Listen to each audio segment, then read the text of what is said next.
तभी उसकी बेल्ट खुल जाती है और वो उस वायर पर लटक जाती है। नीचे 4000 फुट गहरी खाई है। अगर वो नीचे गिर गई तो उसका बचना नामुमकिन है। गेब जल्दी जल्दी सहरा तक पहुंचने की कोशिश करता है। हालांकि हॉल उसे ऐसा करने से मना करता है। वो कहता है कि 2 लोगों का ये रस्सी भार नहीं उठा सकती, लेकिन गेब उस तक पहुंच जाता है और जैसी उसकी बेल्ट पूरी तरह से खुलती है, गेब सहरा का हाथ पकड़ लेता है। वो उसे ऊपर खींचने की कोशिश करता है, लेकिन सहरा के हाथ में जो ग्लव्स होता है वो धीरे धीरे फिसलना शुरू हो जाता है और गेब सहरा को ऊपर नहीं खींच पाता और वो 4000 फीट नीचे गिर जाती है। और इस बात से हॉल को, जेसिका को, गेब को, सबको बहुत दुख होता है क्योंकि वो सहरा को नहीं बचा पाए। गेब के अंदर इस बात का गिल्ट आ जाता है और वो रेस्क्यू टीम की जॉब छोड़कर यहाँ से चला जाता है। 8 महीने बीत जाते हैं और गेब एक बार फिर से वापस इसी हिल स्टेशन पर आता है ताकि वो अपना सामान यहाँ से ले जा सके और साथ ही साथ जेसिका को भी वो अपने साथ मनाकर यहाँ से हमेशा के लिए ले जाए क्योंकि वो उससे प्यार करता है। वहीं दूसरी तरफ यूएस गवर्नमेंट के एक डिपार्टमेंट को दिखाया जाता है जहाँ पर पुराने नोटों को नष्ट करके नए नोट बनाए जाते हैं और इसके बाद यहाँ से नोटों को इंटरनेशनल बैंक तक पहुंचाया जाता है। और आज इन्हें डॉलर से भरे हुए 3 बड़े बड़े बैग यहाँ से बैंक तक पहुंचाने। इनके अंदर $10 मिलियन हैं और ये हवाई जहाज से यहाँ से इन डॉलर्स को लेकर जाएंगे। इस टीम का जो हेड होता है उसका नाम रिचर्ड होता है और आज इनके साथ FBI का एक एजेंट भी है। और जब ये प्लेन में होते हैं, FBI का एजेंट देखता है कि एक प्लेन इनका पीछा कर रहा है और वो ये बात रिचर्ड को बताता है, लेकिन रिचर्ड उन लोगों से मिला हुआ है जो दूसरे प्लेन में इनका पीछा कर रहे हैं। इसीलिए वो FBI के एजेंट को और बाकी 2 और एजेंट्स को गोली मार देता है। इसके बाद ये प्लेन के पीछे के हिस्से को खोल देते हैं और एक लोहे की मोटी तार को इस प्लेन से दूसरे प्लेन तक पहुंचाते हैं ताकि बैग्स को ये दूसरे प्लेन में शिफ्ट कर सके। और जब ये ऐसा कर रहे होते हैं तो रिचर्ड ने जिस FBI के एजेंट को गोली मारी थी वो अभी भी जिंदा होता है। वो दूसरे प्लेन के लोगों पर गोलियां चला देता है। रिचर्ड पहले इस प्लेन से दूसरे प्लेन में जा चुका होता है और जाने से पहले उसने इस प्लेन में बॉम्ब भी लगाया था ताकि सारा काम होने के बाद यहाँ पर ब्लास्ट हो जाए और किसी को इस डकैती के बारे में कुछ पता ना चले। सब यही सोचते हैं कि ये एक प्लेन क्रैश है, लेकिन यहाँ पर FBI के एजेंट की वजह से इन तक बैग टाइम पर नहीं पहुंचते, पहाड़ियों पर गिर जाते हैं जहाँ पर चारों तरफ बर्फ है। लेकिन इनके पास ऐसा डिवाइस होता है जिससे ये उन बैग्स को ट्रैक कर सकते हैं। अब FBI एजेंट ने इनके प्लेन पर गोलियां चलाई थी जिस वजह से इनके फ्यूल टैंक में छेद हो गया था और इनके प्लेन में अब फ्यूल खत्म हो रहा है, इसीलिए इनका प्लेन भी उन्हीं पहाड़ियों पर क्रैश हो जाता है। हालांकि इनमें से किसी की भी जान नहीं जाती, लेकिन अब ये सब के सब इन बर्फीली पहाड़ियों पर फंस चुके हैं। इनके पास एक रेडियो होता है और ये रेडियो से यहाँ की बचाव टीम से संपर्क करने की कोशिश करते हैं और इनका संपर्क हो जाता है। इनकी बात हॉल से होती है जो बचाव टीम में काम करता है और ये हॉल को बताते हैं कि हम 5 लोग पहाड़ियों पर फंस चुके हैं, हमें मदद की जरूरत है। और ये हॉल को वहाँ की पहाड़ियों का डिस्क्रिप्शन देते हैं। हॉल समझ जाता है कि ये कहाँ पर है और अब उसे पहाड़ियों के रास्ते ऊपर जाना होगा क्योंकि मौसम बहुत ज्यादा खराब होता है, ये हेलीकॉप्टर के जरिए नहीं जा सकती। हाल यहाँ के लिए निकल पड़ता है। जेसिका गेब के पास जाती है जो अभी भी यही होता है और वो कहती है कि हाल अकेले कुछ लोगों को बचाने के लिए गया है, मौसम बहुत ज्यादा खराब है और इन पहाड़ियों को तुमसे अच्छा कोई नहीं जानता, तुम्हें हाल की मदद करने के लिए जाना चाहिए। गेब ऊपर नहीं जाना चाहता क्योंकि उस हादसे के बाद वो पूरी तरह से टूट चुका है। वो अपने आप को सहरा की मौत का कारण समझता है। हालांकि जेसिका उसे समझाती है कि तुमने उसे बचाने की कोशिश की थी और अगर तुम ऐसा नहीं करते तब भी वो नीचे गिर जाती, लेकिन शायद गेब किसी की बात नहीं समझना चाहता। गेब वहां से चला जाता है और जब हाल पहाड़ियों पर चढ़ रहा होता है तो वो देखता है कि वहां पर गेब भी होता है। हाल गेब से बहुत ज्यादा नाराज होता है क्योंकि उसे लगता है कि उसकी गर्लफ्रेंड की मौत का कारण वही है। गेब कहता है कि मैं जानता हूं कि तुम मुझसे नाराज हो, लेकिन मुझे यहाँ पर जेसिका ने भेजा है। हाल कहता है कि अब मैं तुम्हें वापस भेज रहा हूं, तुम चले जाओ, मुझे तुम्हारी मदद की जरूरत नहीं है। लेकिन गेब वापस नहीं जाता और ये दोनों पहाड़ियों से ऊपर चढ़ना शुरू कर देते हैं। वहीं वो लोग जिन्होंने इन्हें यहाँ पर झूठ बोलकर बुलाया है वो सब के सब इनका इंतजार कर रहे होते हैं और वो देख लेते हैं कि 2 लोग उन्हें बचाने के लिए आ रहे हैं। और जैसे ही दोनों वहां पहुंचते हैं तो वो लोग इन्हें पकड़ लेते हैं और यहाँ पर 5 नहीं बल्कि कई सारे लोग होते हैं। और इस पूरे मास्टर प्लान का जो लीडर होता है उसका नाम होता है एरिक क्विलन, जिसकी FBI को सालों से तलाश है। वो इन लोगों से पूछता है कि हेलीकॉप्टर कहाँ है। ये बताते हैं कि इस मौसम में हेलीकॉप्टर नहीं उड़ाया जा सकता। एरिक उन्हें बोलता है कि हमारे 3 बैग खो गए और अब तुम लोगों को हमारी उन बैग्स को ढूंढने में मदद करनी होगी। हमारे पास एक यंत्र है जिससे हम उन बैग्स को ट्रैक कर सकते हैं। गेब पूछता है कि उन बैग्स में क्या है। एरिक बताता है कि उसमें $10 मिलियन हैं और ये स्क्रीन पे 3 डॉट्स दिखाते हैं। ये 3 डॉट्स इस बात का प्रतीक है कि ये 3 बैग्स कहां पर हैं। दरअसल ये अलग अलग पहाड़ियों पर गिरे होते हैं। एरिक इनसे पूछता है क्या तुम इन जगहों को जानते हो। अगर तुम इन जगहों को नहीं जानते तो तुम्हें जिंदा रहने का कोई हक नहीं है। गेब बोलता है कि हम इन जगहों को जानते हैं और इसके बाद ये सब के सब पहले बैग की तरफ बढ़ चलते हैं और ये उस पहाड़ी तक पहुंच जाते हैं जहां पर बैग है। दरअसल बैग पहाड़ के शिखर पर होता है और ये सब के सब संकरे रास्ते पर होते हैं। इनमें से कोई भी ऊपर नहीं जा सकता सिवाय हाल और गेब के अलावा। एरिक गेब को बोलता है कि तुम ऊपर उस बैग को लेने के लिए जाओगे। ये उसका पैर रस्सी से बांध देते हैं और साथ ही साथ उसके गर्म कपड़े भी निकलवा देते हैं ताकि वो यहाँ से भाग ना सके। और जब गेब ऊपर जा रहा होता है तो हाल उसे कहता है कि तुम ऊपर से भाग जाना। गेब उसे कहता है क्या तुम ऐसा करते। और इसके बाद गेब ऊपर पहाड़ी की चोटी पर पहुंच जाता है जहां उसे वो बैग मिलता है। और जब गेब उस बैग को खोलता है तो वो बैग डॉलर से भरा होता है और साथ ही साथ इसमें एक ट्रांसमीटर भी होता है। नीचे एरिक अपने आदमियों से बोलता है कि जैसे वो नीचे आए उसे मार देना, हमें 2 लोगों की जरूरत नहीं है। और जब हाल ये सुनता है वो नीचे से गेब को आवाज लगाता है कि तुम नीचे मत आना, ये तुम्हें मार देंगे। एरिक अपने आदमियों को बोलता है कि रस्सी खींचो और अब सब के सब रस्सी खींचना शुरू कर देते हैं। लेकिन इससे पहले कि गेब रस्सी के साथ नीचे आकर गिर जाता, वो उस रस्सी को काट देता है। एरिक अपने आदमियों को गोलियां चलाने के लिए कहता है, वो सब के सब गोलियां चलाते हैं जिससे यहाँ पर स्नो स्लाइड होना शुरू हो जाता है और बहुत सारी बर्फ ऊपर से गिरना शुरू हो जाती है। गेब उस पैसों से भरे हुए बैग को ऊपर से नीचे फेंक देता है और जब एरिक हवा में उड़ते हुए डॉलर्स को देखता है तो वो हॉल को कहता है कि तुम्हारा दोस्त बहुत महंगी मौत मरा है। उन्हें लगता है कि गेब मर चुका है लेकिन गेब अभी भी जिंदा होता है। साथ ही साथ यहाँ पर हाल को बार बार जेसिका का कॉल आ रहा है क्योंकि वो एक पायलट है और वो उसकी स्थिति जानना चाहती है। एरिक उसे बोलता है कि बोल दो कि वो एक झूठा कॉल था, यहाँ पर कोई भी नहीं है। और हाल जेसिका को ऐसे ही बोलता है, वो कहता है कि वो एक झूठा कॉल था, यहाँ पर कोई भी नहीं है, लेकिन मैं आज नीचे नहीं उतर पाऊंगा क्योंकि यहाँ पर बहुत जोर से तूफान चल रहा है। मैं यहीं पर शेल्टर लूंगा और कल सुबह मैं नीचे उतरूंगा। लेकिन जेसिका को शक हो जाता है क्योंकि जिस पहाड़ के बारे में उसे हाल ने बताया था वो उस पहाड़ पर नहीं बल्कि किसी दूसरे पहाड़ पर लोगों को बचाने के लिए गया था और वो समझ जाती है कुछ ना कुछ गड़बड़ है। और वो अपने को पायलट को बोलते कि तुम मुझे पश्चिमी पहाड़ियों तक ले जाओ, उस तरफ हवाएं बहुत कम होती है, वहां तक हम हेलीकॉप्टर से जा सकते हैं और वहां से आधे घंटे की दूरी पर डगलस पहाड़ है। अगर हाल अकेला है, वो सुरक्षित है, तो डगलस पहाड़ पर ही शेल्टर लेने के लिए यानी कि आसरा लेने के लिए जाएगा। और अब जेसिका को उसका को पायलट पश्चिमी पहाड़ियों पर छोड़ देता है। वहीं दूसरी तरफ दिखाया जाता है कि गेब पहाड़ियों पर बिना गर्म कपड़ों के चढ़ रहा है। यहाँ पर तूफानी बर्फीली हवाएं चल रही है और वो डगलस पहाड़ तक पहुंच जाता है जहां पर एक घर है जहां इस सब पनाह लेते हैं। और जैसे वो दरवाजा खोलता है अंदर जेसिका होती है। वो गेब की हालत देखकर हैरान हो जाती है। वो कहती है तुम्हें क्या हुआ?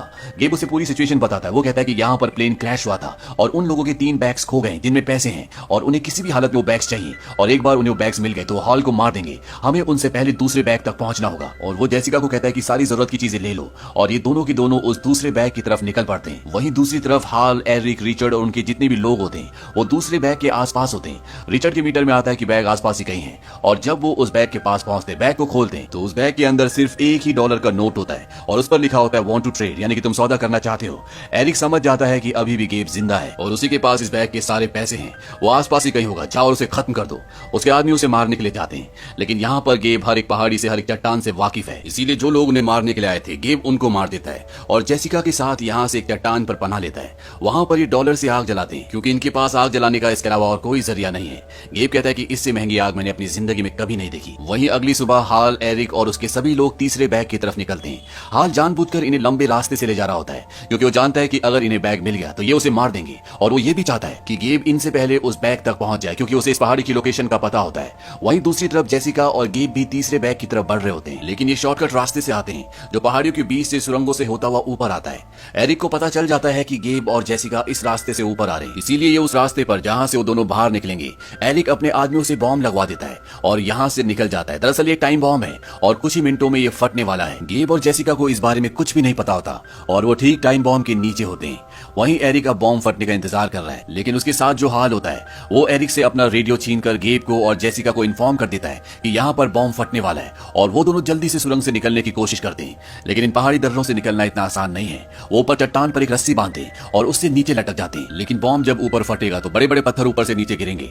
इन्हें यहाँ पर एक सुरक्षित जगह दिखती है लेकिन वहां पर पहुंचना इतना आसान नहीं है। ये रस्सी को आगे पीछे करके उस जगह तक पहुंचने की कोशिश करते हैं लेकिन रस्सी ऊपर से घिसना शुरू हो जाती है और जैसे ये उस चट्टान को पकड़ते हैं रस्सी टूट जाती है और जेसिका नीचे गिरने वाली होती है कि गेब उसका हाथ पकड़ लेता है। ये ठीक उसी तरह होता है जिस तरह से उसने इस कहानी की शुरुआत में सैरा का हाथ पकड़ा था और जेसिका का भी ग्लव्स अब धीरे धीरे फिसल रहा होता है लेकिन वो अपनी पूरी जान लगाकर जेसिका को ऊपर खींच लेता है। तभी यहाँ पर बॉम्ब ब्लास्ट होता है और ये दोनों बच जाते हैं। अब गेब यहाँ से जेसिका को नीचे जाने के लिए कहता है। वो कहता है तुम नीचे जाओ और मदद लाने की कोशिश करो और मैं तीसरे बैग तक पहुंचने की कोशिश करता हूँ क्योंकि अगर हमसे पहले वो लोग बैग तक पहुंच गए तो वो हाल को मार देंगे। जेसिका यहाँ से नीचे मदद लेने के लिए निकल पड़ती है। यहाँ पर जेसिका का वो को पायलट भी आ जाता है जो जेसिका को यहाँ पर छोड़ कर गया था क्योंकि आज मौसम बहुत साफ होता है और जब एरिक और उसके लोग देखते हैं कि यहाँ पर हेलीकॉप्टर आ रहा है तो वो अपने ही एक साथी को नीचे जख्मी की तरह लेटा देते हैं और जब फ्रैंक हेलीकॉप्टर से नीचे आता है तो उसे गन पॉइंट पर ले लिया जाता है। अब इससे पहले कि हाल उस तक पहुंचता उसे बचाता फ्रैंक को गोली मार दी जाती है और फ्रैंक अब हाल के सामने अपनी जिंदगी की आखिरी सांसें ले रहा है। इन दोनों ने हमेशा एक साथ काम किया। फ्रैंक मरने से पहले सबकी नजरों से बचाकर हाल को एक छोटा सा चाकू भी दे देता है ताकि जरूरत आने पर वो इसका इस्तेमाल कर सके। अब इनके पास हेलीकॉप्टर है। रिचर्ड कहता है कि हमें हेलीकॉप्टर से तीसरे बैग तक जाना चाहिए, लेकिन पायलट बताती है कि इसमें इतना पेट्रोल नहीं है कि हम तीसरे बैग को ढूंढ सके, हम इससे सिर्फ नीचे उतर सकते हैं। एरिक रिचर्ड से बैग की लोकेशन पता करने वाला गैजेट मांगता है और उसका पासवर्ड पूछता है, लेकिन रिचर्ड कहता है कि मैं तुम्हें पासवर्ड नहीं बता सकता। इस बात पर इन दोनों की बहस हो जाती है और इनके साथ जो फीमेल पायलट होती है, एरिक उसे गोली मार देता है और कहता है कि अब मैं ही हूं जो यहाँ पर हेलीकॉप्टर चला सकता हूँ, मैं तुम्हें यहाँ से नीचे ले जा सकता हूँ, अब तुम जाओ और उस पैसे से भरे हुए बैग को यहाँ पर लेकर आओ। और इसके बाद रिचर्ड, हाल और एक और आदमी, ये तीनों की तीनों बैग की तलाश में निकल पड़ते हैं। और जब ये बैग के आसपास ही पहुंच जाते हैं तो रिचर्ड बताता है कि बैग आसपास ही है। इनके साथ जो इनका तीसरा साथी होता है वो कहता है मैं इस हाल को अपने हाथों से खत्म करना चाहता हूँ। रिचर्ड बैग लेने के लिए निकल पड़ता है और यहाँ पर रिचर्ड का साथी हाल को मारना चाहता है, लेकिन इससे पहले कि वो उसे मारता, हाल के पास जो चाकू होता है वो उसके पैर के आर पार कर देता है और उसी की गन से उसको मार देता है। वहीं दूसरी तरफ रिचर्ड अब उस लोकेशन पर पहुंच जाता है जो गैजेट में ये बताती है कि बैग यहीं पर है, लेकिन बैग की लोकेशन राइट लेफ्ट हो रही होती है, यानी कि कोई बैग को राइट और लेफ्ट कर रहा है। रिचर्ड को कुछ भी समझ में नहीं आता और रिचर्ड देखता है कि वहां पर एक खरगोश है और बैग के अंदर जो सेंसर था, यानी कि जो ट्रैकिंग डिवाइस था, वो डिवाइस उस खरगोश के ऊपर बंधा हुआ है, क्योंकि गेब यहां से सारे पैसे ले गया और उस बैग के अंदर जो ट्रैकिंग डिवाइस था उसने खरगोश के ऊपर बांध दिया। इस बात से रिचर्ड पूरी तरह से परेशान हो जाता है और वो एरिक को कॉल करता है और उसे कहता है कि मैं बेवकूफ था जो मैंने तुम्हारे साथ काम किया, मुझे तुम्हारे साथ शामिल होने नहीं चाहिए था, चंद पहाड़ चढ़ने वालों ने हमें हरा दिया, वो सारा पैसा लेकर यहाँ से निकल गए। और जब वो उससे बात कर रहा होता है तो यहाँ पर FBI की टीम भी इन्हें ढूंढ रही होती है और वो रेडियो पर इनकी बातें सुन लेती है और अब उन्हें पता है कि ये सब कहां पर है और वो इन्हीं की तरफ बढ़ना शुरू कर दिए।